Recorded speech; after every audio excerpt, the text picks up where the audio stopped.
Donc ce soir, on va assister donc à la projection de Dogora au cinéma. Dogora, c'est un film parmi tant d'autres dans votre filmographie, mais c'est un film particulier que vous affectionnez particulièrement. Et vous l'avez dit vous-même, vous le faites le plus souvent possible, l'accompagner lors des projections. Pourquoi ce film vous tient plus à cœur que les autres? Dogora, c'est un film très très à part, quoi, parce que c'est un film qui aurait très facilement pu ne jamais voir le jour, parce qu'il est tellement atypique, anormal, hors norme dans sa démarche, son fonctionnement, enfin voilà. Mais c'est un film un peu hors norme parce qu'il est fondé, il est construit sur une musique qui m'a transporté d'émotions, sur la rencontre avec un pays, le Cambodge, qui m'a, alors là, pour le coup, transpercé, quoi. Et j'ai eu envie de réunir cette musique-là et ces images-là, cette musique n'ayant rien d'asiatique, et encore moins de cambodgien. Et donc de faire un film qui soit pas du tout un exercice de style, je crois pas à ça du tout, pas pour ce film, mais de faire un film qui exprime qui exprime et qui partage des tas d'émotions qui sont les miennes, quoi, par rapport à l'humain, quoi. Alors je dis pas c'est un film humaniste, parce que ce serait d'une prétention folle, mais enfin c'est un peu ça quand même, quoi. Et qui exprime toutes ces émotions-là simplement avec de la musique et des images et des sons. Mais il n'y a pas de texte, il n'y a pas de commentaire, il n'y a pas de voix, il n'y a pas d'acteur, il n'y a pas d'histoire, c'est juste comme ça. Alors quand c'est raconté comme ça, on dit « Oh là, ça doit être chiant son film ». Et c'est pour ça que les gens toujours « Ah bon, est-ce qu'on y va, est-ce qu'on n'y va pas ?» Et en fait, je pense sincèrement, et là je me vante pas, je pense sincèrement que c'est le film le moins chiant de l'histoire du cinéma. Tellement il est immédiat, direct, tellement il est émotionnel et pas intellectuel. C'est pas un documentaire sur le Cambodge, mais on n'y voit que le Cambodge pendant 1h20, bien sûr. Mais c'est pas le temple d'Angkor, c'est les gens surtout, les enfants beaucoup. Vous parlez de la musique qui vous a bouleversé, celle d'Étienne Perruchon. Est-ce que vous envisageriez un jour de faire un film sans aucune musique? Un film sans musique? Ouais. Eh ben, ce sera un film sans moi. Je peux pas imaginer, parce que pour moi le cinéma est vraiment, quel qu'il soit, pas que Dogora, le cinéma en général est une affaire essentiellement musicale pour mon goût. Il y va du rythme, des émotions, des mouvements, enfin voilà. Non, le cinéma est musical. Faire un film sans musique, c'est comme conduire une voiture sans volant. Enfin, je sais pas, toutes les comparaisons à la con sont possibles, mais non, je pourrais pas. Je préférerais pas faire de film. Votre actualité, c'est la sortie au printemps prochain de Voir la mer, que vous avez réalisé en Bourgogne en partie. Oui. Et en avril 2012, si je ne dis pas de bêtises, au printemps 2012, le magasin des suicides. Et vous avez déclaré, je crois, à la sortie de La Guerre des Miss, encore de films et j'arrête. C'est votre dernier film, donc? J'ai déclaré ça parce que je dis beaucoup de bêtises, mais ce qui se passe, c'est que régulièrement j'ai des coups de pompe, quoi. C'est que j'ai des coups de fatigue, voilà. Et après La Guerre des Miss, j'ai vraiment été un peu fatigué du cinéma. Et c'est un journaliste en province qui très gentiment m'a dit je crois savoir pourquoi vous avez envie d'arrêter, pourquoi vous êtes un peu fatigué, enfin voilà, que vous avez moins d'enthousiasme pour le cinéma.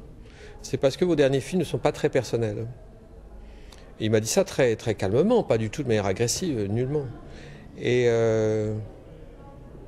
Et après, quand j'ai repensé à ce qu'il m'a dit, je me suis dit, merde, il a raison, vraiment raison, quoi. C'est parce qu'en remontant le temps, La Guerre des Miss, c'est un scénario qu'on m'a proposé. J'ai dit, tiens, c'est super, Benoît Poelvoorde, allons-y.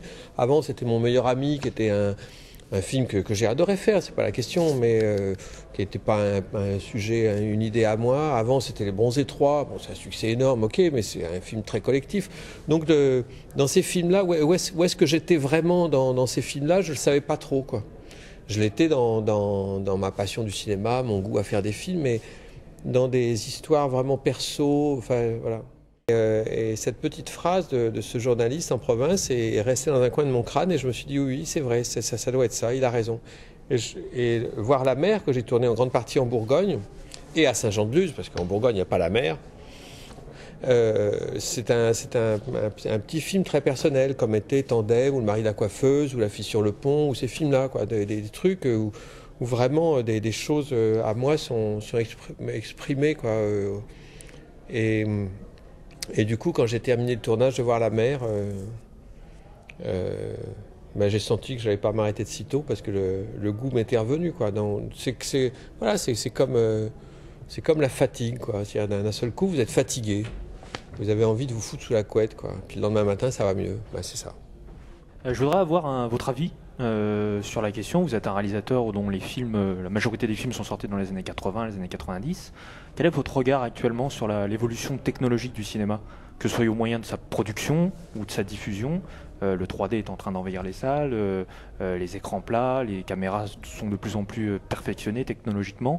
Quel regard vous avez sur cette évolution? Tout projet technologique est bon à prendre. Il faut s'en gaver avidement, bien sûr. C'est-à-dire qu'on puisse ne plus tourner et ne plus projeter dans pas très longtemps, là tout à l'heure bientôt, sur support film, c'est une merveille, quoi, parce que techniquement c'est devenu tellement au point. Moi, si j'étais monsieur et madame Kodak, je commencerais à me faire du mouron, parce que la pellicule, elle ne servira plus à rien dans pas longtemps.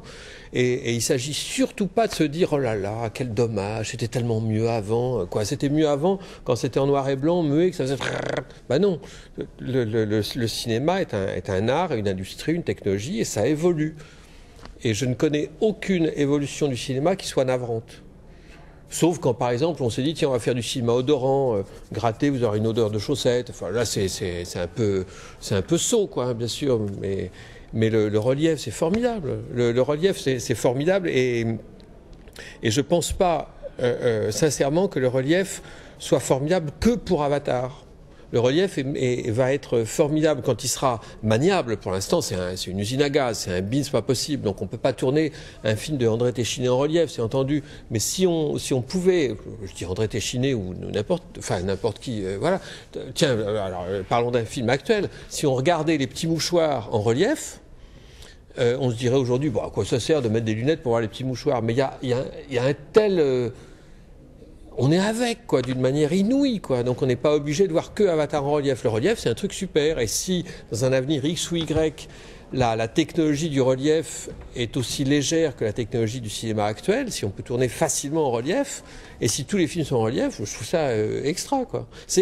Tenez, c'est exactement comme... c'est la même chose qu'avec le son. Quand le son, autrefois, il était en mono, il n'y a pas si longtemps en plus. Bon, on trouvait ça super, le son mono, c'était bien, hein. Mais maintenant, si vous regardez un film en mono, vous allez connaître votre douleur, quoi. C'est-à-dire que vous allez vous dire, mais c'est quoi cette espèce de petit son rikiki de merde? Voilà. Et la stéréo, le Dolby stéréo, on s'est jamais dit, mais c'est quoi cette attraction de foire? Non, c'est juste formidable, quoi. Donc, quelles que soient les techniques, quelles que soient les évolutions technologiques, il faudra quand même toujours des scénaristes pour inventer des bonnes histoires, des acteurs pour les jouer, des metteurs en scène pour savoir les mettre en scène. Ça ne remplacera jamais ça. Ça ne remplacera jamais le talent individuel des gens qui écrivent, qui inventent, qui tournent, mais qu'on puisse s'exprimer avec des moyens plus simples, plus légers, différents. En fait, moi, je trouve ça super. Voilà, mais largement super. La prochaine question va être peut-être un petit peu cruelle. Cruelle? Oui, enfin, n'ayez pas peur. On va voir. Dans toute votre filmographie, vous en avez Il y a beaucoup de merde. Oui, c'est non, pas du tout. Vous avez fait beaucoup de films. Si vous deviez en enlever un. Ah, en enlever un? Ah, bah, c'est pas cruel, je sais. C'est un truc que vous n'avez même pas vu, qui est une naserie, enfin, qui est un film qui est vraiment raté. Enfin, j'en ai raté plusieurs, hein, bien sûr, mais... C'est un film, c'est la dernière comédie que j'ai faite, au début de ma carrière, de mon travail, qui s'appelait Circuler, il n'y a rien à voir. C'est un film avec Jane Birkin, Michel Blanc et Jacques Villeray. Eh ben, c'est pas bon. Voilà. Donc celui-là, si on peut le rayer de la filmographie, c'est pas nul, épouvantable, non, mais c'est rien, quoi. C'est pas bien. Et au contraire, s'il devait en rester qu'un seul? Ah bah, j'ai toujours du mal, parce que quand en citer qu'un seul, ça veut dire quel est votre film préféré, et ça, je sais pas, parce que si je dis c'est La fille sur le pont, ce qui est pas loin d'être vrai, je dis oui, c'est pas sympa pour ridicule. Si je dis c'est ridicule, je dis oui, mais Tandem, c'est pas trop mal, etc., quoi. Voilà, donc non, puis je sais pas si c'est à moi d'en préférer, quoi.